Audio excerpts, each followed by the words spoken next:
Thank you so much, Alana. Welcome, everyone. My name is Lori Freudenberger Nelson, and I am the manager of Federation's Kahila Cooperative. The Kahila Cooperative is actually a group purchasing initiative that was established about 13 years ago to leverage the buying power of all of our Jewish organizations within this catchment area. We are pleased to be co-hosting this program with Teach NJ and hope that you will learn how to take advantage of the programs and incentives through New Jersey's Clean Energy Program to save money and environment. Last week, you heard about clean energy and energy efficiency. If anyone would like a link to the recording of that program, please do let me know. Today is all about solar with Matt Holland, Vice President of Business Development of Reflective Energy Solutions. Matt has oversight and accountability for client energy solutions, partner relations, and development, collaborating on new business development, defining strategy, and providing support for his company's customer and partners. Matt's expertise into the often confusing energy market, I can definitely attest to that, helps his customers make sound energy decisions for their business. He's a graduate of Drexel University with a Bachelor of Science in Mechanical Engineering. Matt, thank you so much. And without further ado, Matt Holland. Lori, Alana, thank you so much. Welcome, everyone.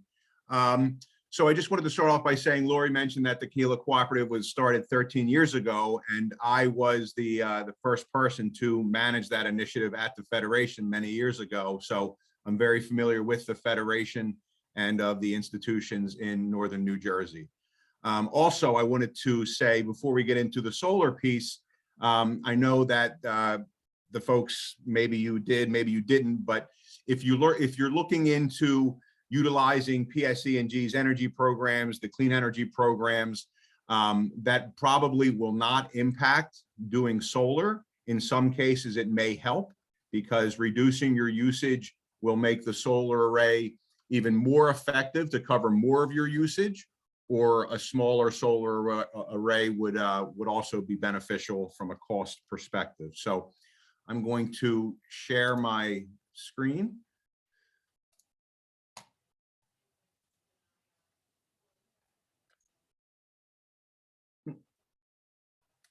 Uh-oh. Sorry, guys. There we go. Lori, can you see that just to let me know, so make sure everybody else could see it? Yes, I can. Great, thank you. So reflective energy, that's where I am from. So we are an independent consultant that helps institutions and our customers and our clients and facilities become more profitable by reducing and managing your energy costs. So every existing customer uses energy. Typically when I present stuff like this in person, I say, raise your hand if you use electricity. Everybody, of course, puts their hands up. So it's something that can be impacted with the right focus and the right solutions. And coupled with that is energy, specifically over the past 2 years, given COVID and the war in Ukraine, has really skyrocketed energy costs. And for many, many of you, and for most facilities, whether they're nonprofit or not, energy costs are a top 5 expense item. So our clients, how do we help them? Very briefly, we help them pay less for energy, we help them use less energy, and we help them create or make their own energy on site where it makes sense. We help them pay less through lowering their supply costs on the natural gas and electricity, curtailment programs, reducing your daily usage. And we do bill auditing. How do you use less? Lighting, weatherization, conservation, building management systems, equipment retrofits, HVAC, boilers, what have you. And those things were most likely covered last week during the other webinar. And then to get to the crux of why we're here today, a long-term strategy is to create your own energy or your own electricity. And that's done 2 ways: solar photovoltaic or solar PV, which we'll talk about today, or cogeneration, which is for larger users of electricity. So here's a quick checklist I thought would be pretty cool to take a look at. Are you paying over 13% 13 cents per kilowatt hour all in?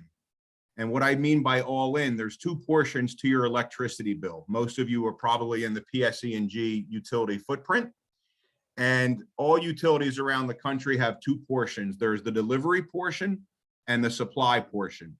So when you add those two together, you should be right around 13 cents, maybe a little more, a little less, but right around there. Do you consume over 50,000 kilowatt hours a year, which I assume the majority of you do? And is your roof flat or moderately sloped with over 5,000 square feet of unobstructed, unshadowed areas? Unshadowed for obvious reasons, solar works because the sun hits it. And being familiar with the facilities in northern New Jersey, most of you fit this criteria. So real quick, how do solar panels work?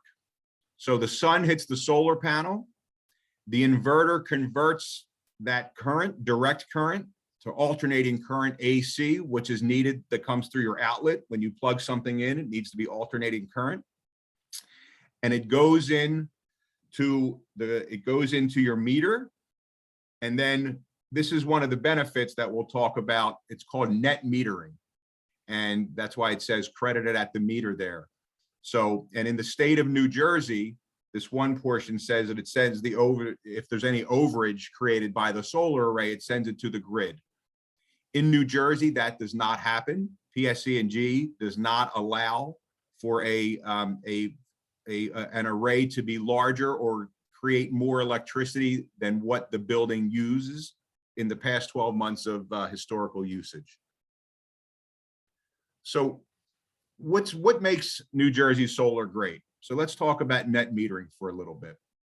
So net metering is, let's say one day, it's in August, it's very, very sunny, and the array produces more than what it takes to run your business.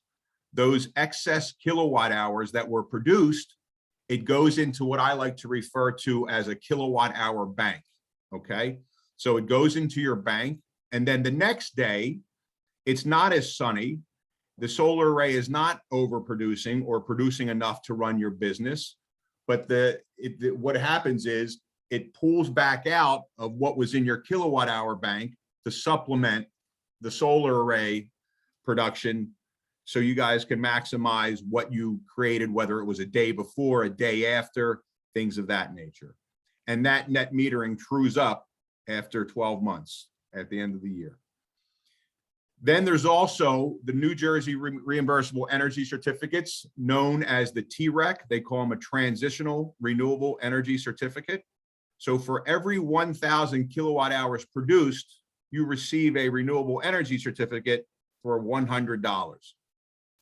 So and I'll explain the difference. That happens if you buy it yourself. If a nonprofit has a capital fund or a building fund or the capital dollars to do it, you can benefit from the TREC. The federal ITC, or the investment tax credit, will pay 30% of the total project cost, and with for-profit institutions, it does that through taxes. For nonprofits, through the 2022 Inflation Reduction Act, it's actually 30% direct payment to the nonprofits. So now, before the IRA, before the Inflation Reduction Act, nonprofits couldn't take advantage of that 30% federal grant. And then lastly, which is another tax, it's the maker's modified accelerated depreciation. So again, if you're paying for it yourself, you can take advantage of all three of these. Net meterings for everybody, but take advantage of the last three things here. If you do a power purchase agreement, which is called a PPA, which is what most nonprofits do, you will only receive the federal ITC. So let's talk about a PPA, as I feel this really applies to nonprofits. So the PPA, the solar array is financed through a solar financier, And the facility yourselves are the host. Your roof is the host. No out-of-pocket cost whatsoever for you guys. The solar financier, he pays for it. He takes advantage of the investment tax credit. He takes advantage of the TREC payments, and he takes advantage of the accelerated depreciation. These PPAs generally last or run between 15 and 25-year terms. Now, let's go back and look at that rate, right? If PSE&G is charging you a 13 cents per kilowatt hour rate all in, the PPA or the owner of the array will charge you for the production, but at a greatly reduced rate.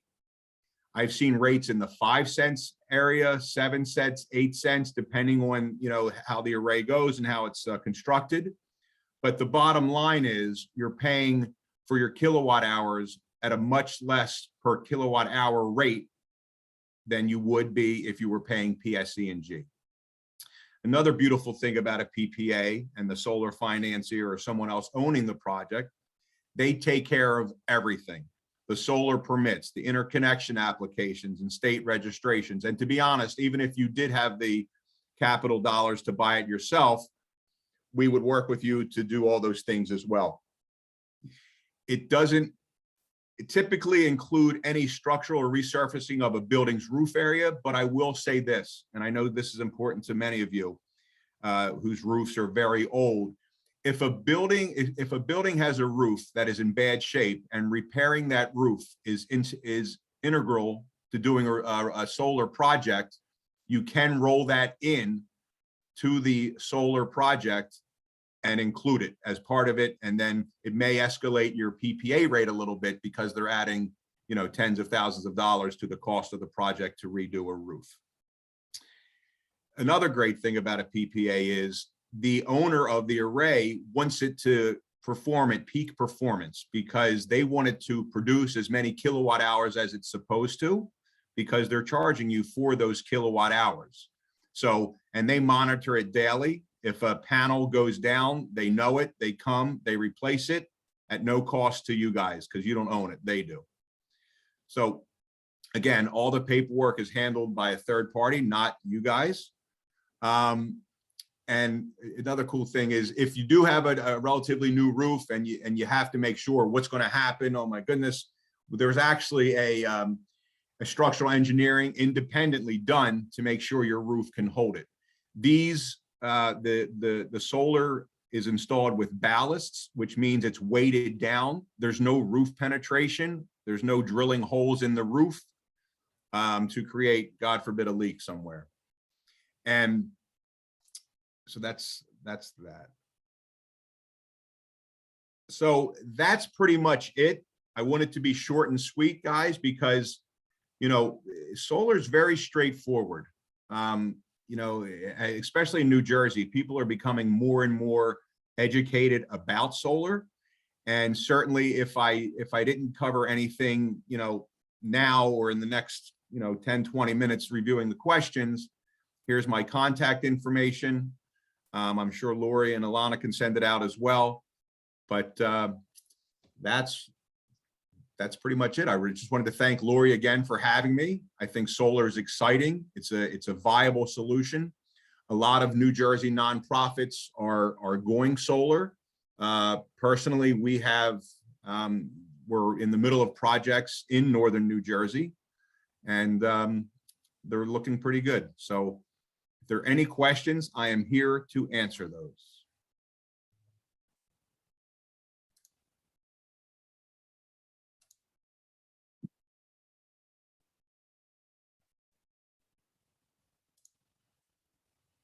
Well, it looks like nobody has any questions at this point. I encourage you, after meditating on this information, if you have any additional questions, to please reach out either to Lori, myself, or to Matt via the contact info that we'll be sharing out.